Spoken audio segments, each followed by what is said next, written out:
Thank you very much. Thank you very much. And welcome to Snug Harbor. It's great to be back, as always. Thank you. I have spent countless hours on the stage. That's why they say it's countless, because I can't count them. But I can tell you, I probably spent more time here than pretty much anywhere in my life.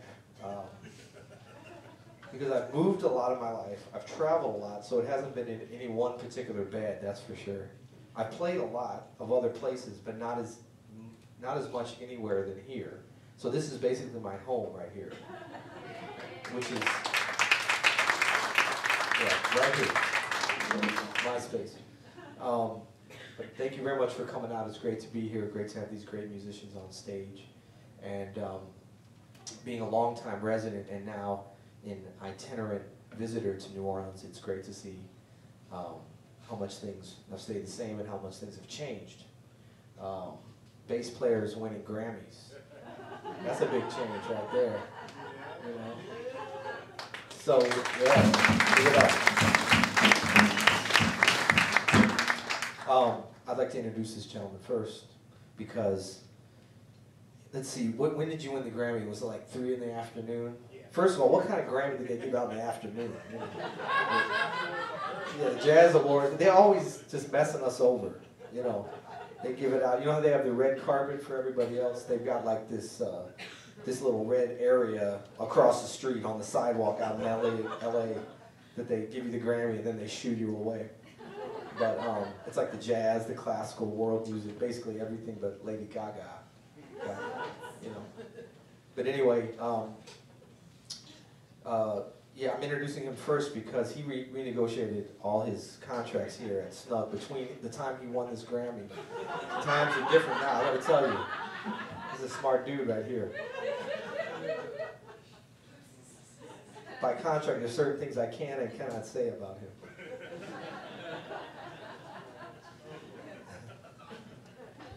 No, but this guy, we actually go way back many, many years, which is amazing because I'm 24 and he's 22.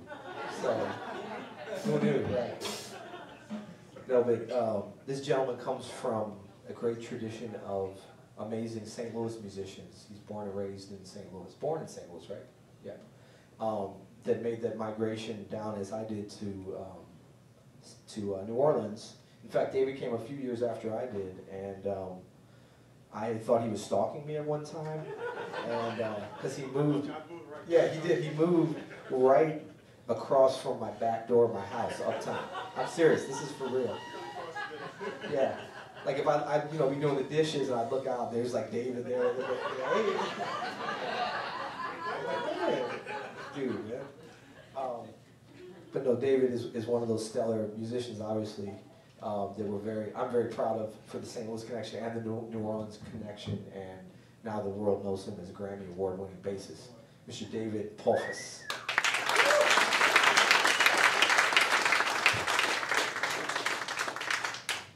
Now he told me, I don't know if this was true or not, he said that the Grammy was like a twofold Grammy, how they're doing those now, based upon his playing on the recording and how he looked. Best looking bass player. So that might have been Patterson that said that. But I'm going online right after the set to check on that. I don't doubt it though. And at the drums, this gentleman, and I use the term loosely, amongst friends. Yeah. Oh, first of all, back to David. I want to say. The Grammy was won with the Nojo, which I'm sure everybody knows is a great organization put together by, I believe, by Irvin Mayfield originally, right? Okay. And I have to say, it's a lot of pleasure for me knowing that Irvin, you know, is, you know, anything that's taking him away from possibly running for mayor. That's one of those things that's kind of changed since I've been gone. I was like, what? Now, this is true. A neighbor of mine in St. Louis said, do you know this trumpet player who's running for mayor in New Orleans?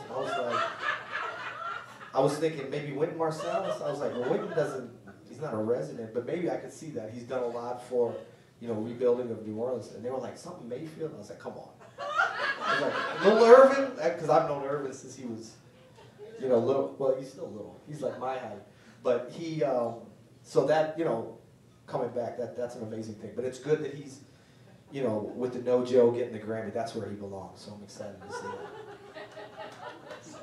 Now at the drums.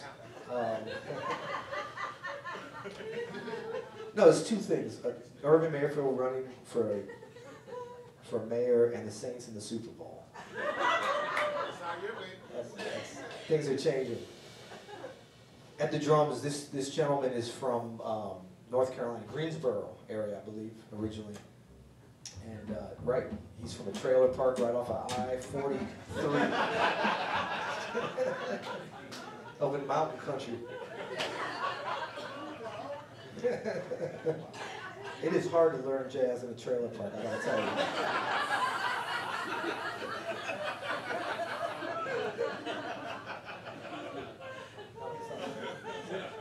Kind of hits so close to home, I'm sorry. First of all, there's no electricity. That's the biggest barrier to listening to recordings. No, this guy, actually, I first met Jeff very shortly after I came to New Orleans in 1990. And he has been a mainstay on the scene, and then he spent a number of years in New York and Nashville honing his craft and playing with many great musicians there. But it's always a pleasure to play with him. He's played with everybody from New Orleans musicians to the Nashville singer-songwriters and mainstay on the New York scene as well. And it's wonderful to have him back, Mr. Jeff Clapp.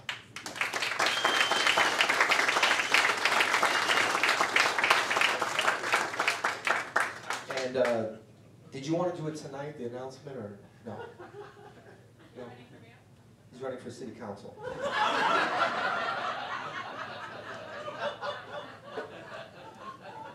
He's throwing in his hat at the last minute to kind of sneak in.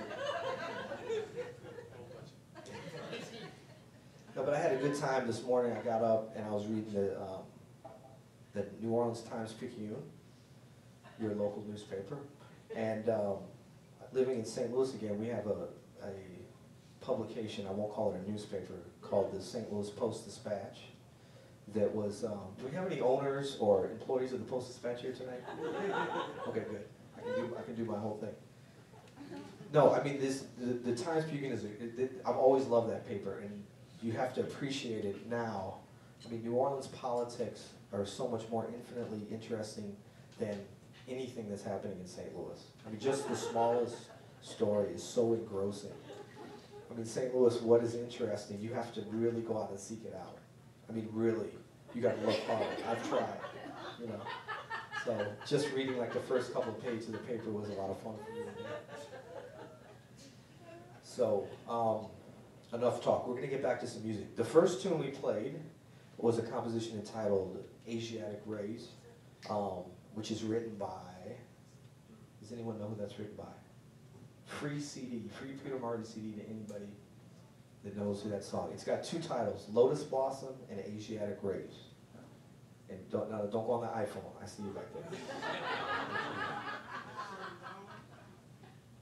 Tony Robbins? Oh, Sonny Rollins. I thought you said Tony Robbins. The big, tall, self-help guy. No, it's not Sonny Rollins, though he played it. That's very close. And the guy who wrote it, they had a band together. Anybody? This is very obscure. That's why I'm not giving any CDs away. I knew I was safe with that. Kenny Dorn, KD, who's a, you know, he's a great trumpet player, kind of an insider musician. Anyway, Jazz that was. Messages. What's that? Jazz Messages, right? Yes. He was part of the Jazz Messengers. And I see you are familiar with Google up there. Very good. Google.com. Check it out, y'all. It's really going places. So that first song, Asiatic Rays, Lotus Blossom, which is on a CD I did a number of years ago on a record company that's probably out of business now. And the next song we played was Emily. And I don't even actually normally play that song that much, but every time I come into Snug Harbor, I always think about Ellis Marsalis because he's, you know, when I said this is my area and home, obviously the big joke is this is his area at home, and I've learned so much from seeing him play, so many great memories of that song in particular. So I have to say that's pretty gutsy of me to play one of his tunes, you know, on his stage. So right now we're going to do something that's called Brother Hubbard, which is written for the great Freddie Hubbard, and this is written by a great young saxophone player named Kenny Garrett. Actually, Kenny Garrett's not that young anymore. He's about 50, isn't he? All right. Middle-aged, younger middle-aged saxophone player. This is Brother Hubbard.